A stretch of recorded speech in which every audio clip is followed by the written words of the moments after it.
పిల్లలకి స్కూల్ పాఠశాలైతే పేరెంట్స్‌కి స్కూల్ పేరెంట్స్‌శాల.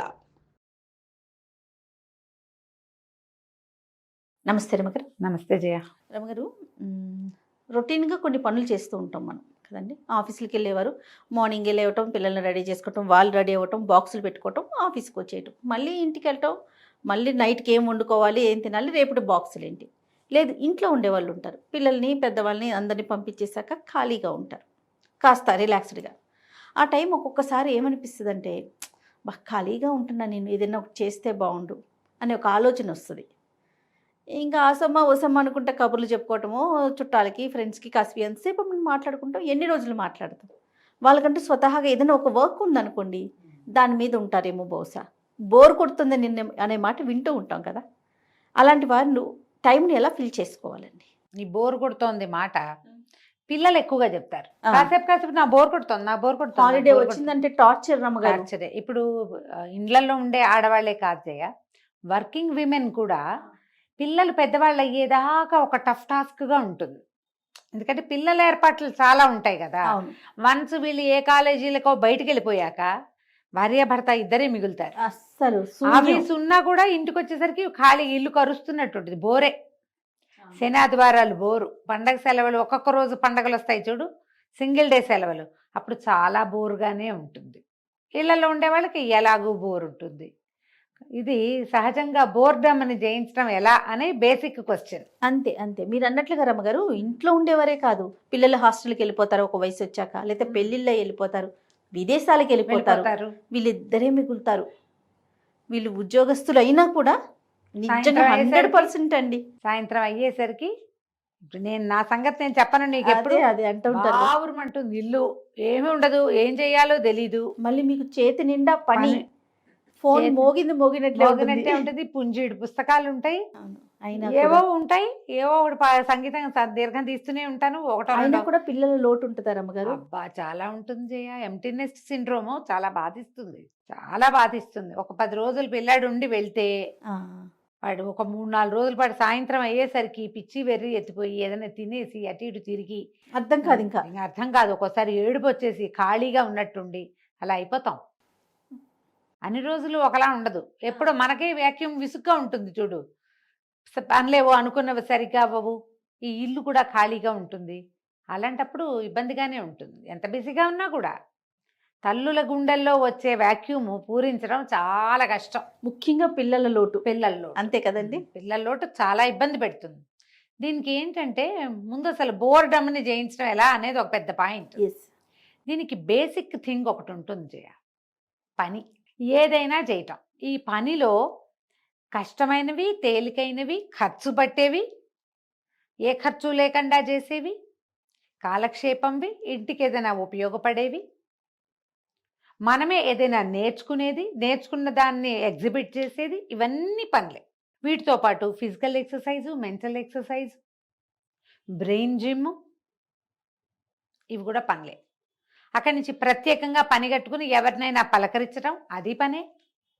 అసమా ఓసమా కబుర్లు కాదు. ఎవరో దూరపు చుట్టం సేనాదివారాలు వీళ్ళని పలకరించాలి, వెళ్ళి వాళ్ళని పలకరించాలి, అదొక పని. వెళ్ళి అక్కడి నుంచి ఎవరికైనా వెళ్ళి ఏదైనా చదువు చెప్తావు, పని. ఎవరైనా 2 పిల్లల్ని వాకిట్లో కూర్చోబెట్టుకుని వాళ్ళకి చదువు చెప్తావు, అది ఇంకో పని. 4 మొక్కలు పెట్టి వాటి గొప్పులు తవ్వుతావు, అది ఇంకో పని. ఈ గుణం ఉండాలి.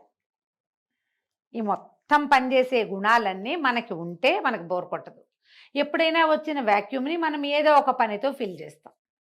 నువ్వు కేవలం రొటీన్గా చేసే ఆ 4 వ్యవహారాలే చేస్తా, నేను కుట్టను, రాయను, చదవను, వినను, మాట్లాడను, చెప్పను, చెయ్యను అంటే బోరు ఫీల్ అవుతాను అని రాసుకోవాలి మనం.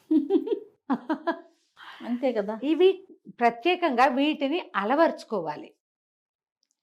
మీరు గమనించండి, ఈ చిన్నపిల్లల నుంచి, అంటే ఒక 2 పిల్లలు ఒక పిల్లాడో ఉన్నాడు, వాడు చిన్నప్పుడంతా వాడి పరుగు, వాడి క్లాసులు, వాడికి అవి ఏమిటో గదరగోళంగా తిరుగుతాం. వీళ్ళు 9th 10th వచ్చేసరికల్నే నేను డిటాచ్ అయిపోతూ ఉంటారు. మనతో అంత వ్యవహారాలు ఉండవు, మనం నీళ్ళు వేయక్కర్లా, మనం బట్టలు వేయక్కర్లా, అవన్నీ తగ్గిపోతాయి. కొంచెం తిండి ఏర్పాట్లు ఉంటాయి, వేళకి తిండి, టైమింగ్స్, కొంచెం చదువుకో లేలే, కూర్చో పడుకో ఈ ప్రోగ్రాంలు ఉంటాయి. అది కూడా దాటాక వాక్యూమ్ మొదలైపోతుంది అప్పుడే. ఇలాంటప్పుడు మీరు ఏదైనా నేర్చుకోండి. మీకు ఈ రోజున బోర్ కొడితే ఏం చెయ్యాలో నేను చెప్పలేను. మీకు ఎప్పుడైనా బోర్ కొడితే ఏం చెయ్యొచ్చో మీరు ఎలా నేర్చుకోవాలో మాత్రమే చెప్తున్నా. ఇవాళ బోర్ కొట్టింటే తాత్కాలికంగా ఏం చేయగలుగుతాం జయ? ఎవరికైనా ఫోన్ చేసి కాసేపు మాట్లాడతాం, కాసేపు అట్లా రోడ్డు మీదకి వెళ్ళి ఏదైనా విండో షాపింగ్ చేసి రావచ్చు, ఏదైనా కొనుక్కోవచ్చు, తాపీగా నడుచుకుంటూ వెళ్ళండి. ఎక్కువ కార్లు గిర్లు పట్టుకెళ్ళదు, ఏదో కొంచెం క్యాష్ పట్టుకెళ్ళి కాసేపు కాలక్షేపం నడిచి తిరిగి ఏమైనా చేస్తే కొంచెం వాక్యూమ్ ఫిల్ అవుతుంది. ఇది చెప్పగలుగుతాం. వారం నీకు బోర్ కొడితే, రోజు బోర్ కొడితే రోజు బజార్ వెళ్ళమని ఎవరు చెప్తారు? అసలు చేయలేం కదా. చేయలేం కదా. ఏదైనా వింటము, ఏదైనా నేర్చుకోవటం, ఇవన్నీ బోల్డ్ ఉన్నాయి కదా కార్యక్రమాలు. వీటిలలో దేంట్లో మీ మనసు రంజిల్లుతుందో ఆ క్రియ ఒకటి కాదు, అవి మల్టిపుల్ థింగ్స్ ప్రాక్టీస్లో పెట్టుకోండి. ఓకే.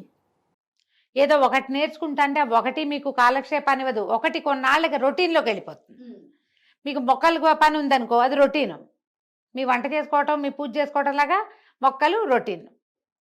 ఈ రొటీన్కి భిన్నంగా ఇంకొకటి ఉండాలి మీకు.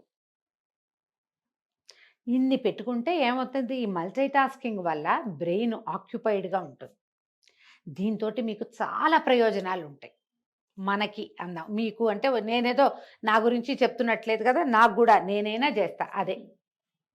ఇందులో ఇల్లు తుడుచుకోవటం, డస్టింగ్, అన్ని సామాన్లన్నీ ఒకసారి మళ్ళీ రీషఫ్లింగ్ చేసి శుభ్రంగా సర్దుకోవటం, బట్టలు సర్దుకోవటం, పుస్తకాలు సర్దుకోవటం, పేపర్లు సవరించడం, పిల్లల బట్టలు సవరించడం, దేవుడి మందిరం సెట్ చేసుకోవటం. పిచ్చైపోకండి, ఒకటే చేయొద్దు.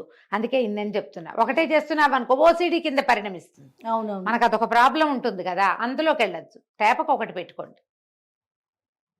అక్కడి నుంచి రకరకాల డిఐవైలు. నేను ఎన్ని నూనెలు చేస్తాను జయ, నా సరదాకి నేను చాలా చేస్తా. క్యారెట్లు నూనె తోచింది అంటే చేసేస్తా. మందార నూనె చేసేస్తాను, ఏదో ఒక నూనె చేసుకుంటుంటే. ఇప్పుడు మల్లెపూలు వస్తున్నాయి కదా, సెంట్ చేద్దాం, మల్లెత్తరు చేద్దామని ఆలోచిస్తున్నా. నిన్న మొన్న మా పెరట్లో చిట్టి పువ్వులు 1-2 పూస్తున్నాయి.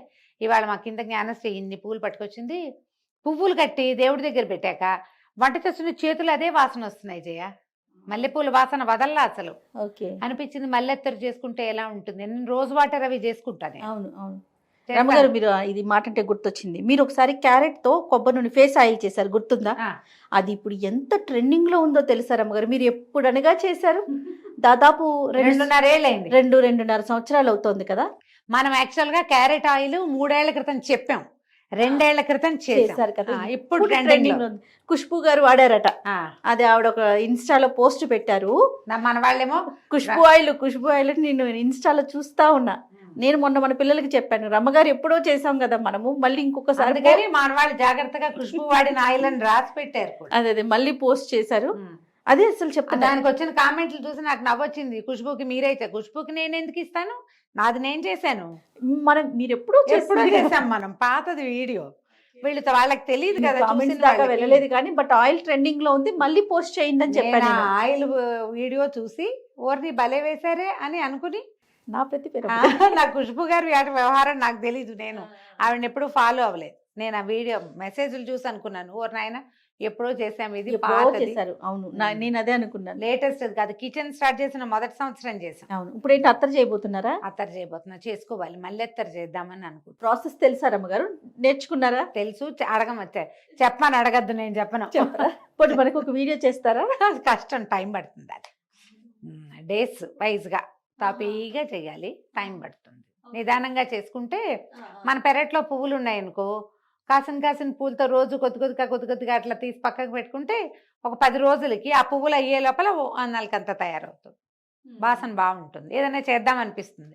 మీరు ఏదైనా ఇలాంటిది పెట్టుకోండి, దాంట్లో మీరు ఎన్ని రకాలు నేర్చుకోవచ్చు. ఇవాళ ఎంత మనకు అందుబాటులో ఉన్నాయి కదా. పైగా ఈ డిఐవైలు అన్నీ కూడా మీకు ప్లస్ అవుతాయి. మీరు దాన్ని వ్యాపారంగా మలుచుకోవచ్చు, దాన్ని బిజినెస్ చేసుకోవచ్చు, ఎన్ని రకాలు చేయొచ్చో. మీరు ఆలోచించండి, యూట్యూబర్లు ఎంతమందో, మామూలుగా యూట్యూబ్లో వీడియోలు స్టార్ట్ చేసి బిజినెస్లోకి దిగిన వాళ్ళని ఎంతమందిని చూస్తున్నాం. సక్సెస్ఫుల్ బిజినెస్ విమెన్గా ఉన్నారు. అంత పెద్దది కాబట్టి కొంచెం చిన్నది చేసుకుందాము, మన ఇంటి ఖర్చులు గడిచిపోయినా మనకు చాలుగా, శుభ్రంగా. మీకు బోర్ ఎక్కడుంది అప్పుడు? టైం చాలదు, టైం సరిపోదు. ఈ బోర్డమ్మని జయించడానికి మీరు ఏదైనా పెట్టుకోండి, ఎనీథింగ్. ఏదైనా చెయ్యటం అనేది మాత్రం లోపల ఉండాలి. కూర్చుని నన్ను ఎవరైనా రంజింపజేయాలని పాటను కూడా అనుకోకండమ్మా. అవన్నీ ఆ బరువులు మీ నడువులోకి పొట్టలోకి వస్తాయి. లావెక్కిపోతారు మనుషులు. దానివల్ల ఆరోగ్యం ఉండదు. మీరు ఇలా యాక్టివ్గా ఉంటే మనకేంటంటే ఈ మధ్యకాలంలో అందరూ డిమెన్షియా, అల్జైమర్స్ వాటి బారిన పడుతున్నారు. అవును. ఈ సమస్యలు రాకుండా ఉంటాయి. మొనాటని ఎప్పుడు ఒకేలా ఉండటము, ఏ కొత్తదనము లేకపోవటము, ఒంటరితనము, మాట్లాడడానికి మనుషులు లేకపోవటము, ఎవరు లేరో నాకు అన్న దిగులు, ఈ ఎంటీ నెస్ట్ సిండ్రోము, ఇవన్నీ కలిసి మిమ్మల్ని పిచ్చి వైపుకి లాక్కెళ్తాయి. పిచ్చి అయిపోం, ఆ దారికి వెళ్ళిపోతాం.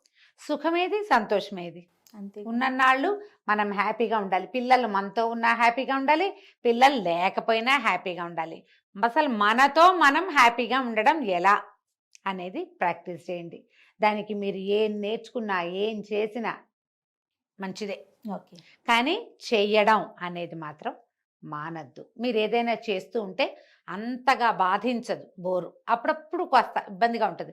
అలాంటప్పుడు ఏముంది, గాల్లోకి నడుచుకుంటూ వెళ్ళిపోండి, బయటికి వెళ్ళండి, ఓ గుడిలోకి వెళ్ళరండి. రోజు అదే పనిగా గుడి పిచ్చే పెట్టుకోవద్దు. కొన్నిసార్లు గుడికి వెళ్ళండి, ఓసారి బజార్ వెళ్ళండి, ఫ్లవర్ మార్కెట్కి వెళ్ళండి. దూరం బేగం బజార్, మనకైతే బేగం బజార్లు అవి ఉన్నాయి, ఎంత కాలక్షేపం అయిపోతుందో. ఇది వరకైతే నేను మాల్స్కి వెళ్ళేదాన్ని జయ, ఇప్పుడు మా బయటికి వెళ్ళే పరిస్థితి పోయింది. కానీ నేను దాన్ని కోల్పోయా. ఎక్కడికైనా వెళ్తే అసలు నన్ను గుళ్ళోకి వెళ్తే దేవుణ్ణి కూడా సరాసరి చూడనివ్వటంలా, అదో పెద్ద సమస్యగా ఉంటుంది. అందుకని నేను ఇవన్నీ పోగొట్టుకున్నాను. కొత్త ఊరు, ఏదైనా ఊరు వెళ్తే మాత్రం నేను అసలు రూమ్లో పడుకోవడం ఇష్టమే ఉండదు జయ. నాకు తిరగాలనిపిస్తుంది. పిచ్చిగా తిరుగుతాం మేము, అటు ఇటు బాగా తిరిగేసి కాళ్ళు పీక్కొచ్చేదాకా తిరిగి అప్పుడు వెళ్ళి పడుకున్నాం. ఇక్కడ అవకాశం లేదు కాబట్టి మీరు ఇది ప్రాక్టీస్ చేస్తే బోరు అస్సలు ఉండదు. అదంటే ఏమిటి అని అడుగుతారు మీరు. నిన్న మొన్న అనుకుంటాను, నేను కీర్తి లంచ్కి వెళ్తున్నాం రమ్మగారు అని చెప్పాను. టెర్రస్ గార్డెనర్ రాజకుమారి గారి ఇల్లు ఒకటి నేను చేసి వచ్చాను, ఇక్కడ మన శ్రీనగర్ కాలనీలో. ఆవిడే ఇన్వైట్ చేశారు మమ్మల్ని, తర్వాత మన TV5 కళ్యాణి గారిని, వీళ్ళంతా గార్డెనర్ ఫ్రెండ్స్ అనమాట. టెర్రస్ గార్డెన్ చేసేవాళ్ళు ఒక గ్రూప్ పెట్టుకున్నారు. ఇట్లా మమ్మల్ని కూడా ఇన్వైట్ చేస్తే వెళ్ళాం. అంతా మీ ఏజ్, ఒక 5 ఏళ్ళు అటు ఇటుగా, పెద్దవారు కానీ చిన్నవారు కానీ. ఒక్కరు కూడా ఖాళీగా లేరు రమ్మగారు. టెర్రస్ గార్డెన్ రన్ చేసుకుంటున్నారు కొంతమంది, అట్లా కాలక్షేపం. పికిల్స్ పట్టుకుంటున్నారు, రియల్ ఎస్టేట్ బిజినెస్ చేస్తున్నారు, తర్వాత పర్ల్స్ కానీ ఆర్నమెంట్స్ సేల్ కానీ ఇలాంటి. అంటే ఒక 4-5గురితో మాట్లాడా, 4-5 కూడా ఇట్లాగే పిల్లలు చదువులు అయిపోయి సెటిల్ అయిపోయిన పిల్లలు. వాళ్ళు మాత్రం ఎవ్వరు ఖాళీగా లేరండి. ఎవరి అసలు ఎంత నాకు భలే హ్యాపీగా అనిపించింది.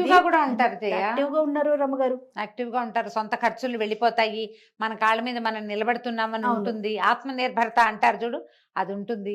హ్యాపీగా ఉంటారు, బ్లిస్ఫుల్ గా, నలుగురితోటి మాట్లాడతాము, హ్యూమన్ రిలేషన్స్ బాగుంటాయి. చక్కగా కావాలనుకున్నప్పుడు ఇట్లా గుంపు అంతా కలుస్తున్నారు, ఏదో లంచ్ డిన్నర్ అరేంజ్ చేసుకుంటున్నారు, కష్ట సుఖాలు మాట్లాడుకుంటున్నారు. చాలా హ్యాపీగా అనిపించింది వాళ్ళని చూసినప్పుడు. అట్లా టైం చూడండి ఎట్లా స్పెండ్ చేస్తున్నారు అనేది. మరి మనం యువతరులలో చూసి నేర్చుకోవాల్సింది అదే కదా. అంతే కదా. ఆలోచించండి, ముందు రకరకాల పనులు చేయటం ఎలా అనేది ప్రాక్టీస్ చేయండి. తప్పకుండా రమ్మగారు. నమస్తే. నమస్తే.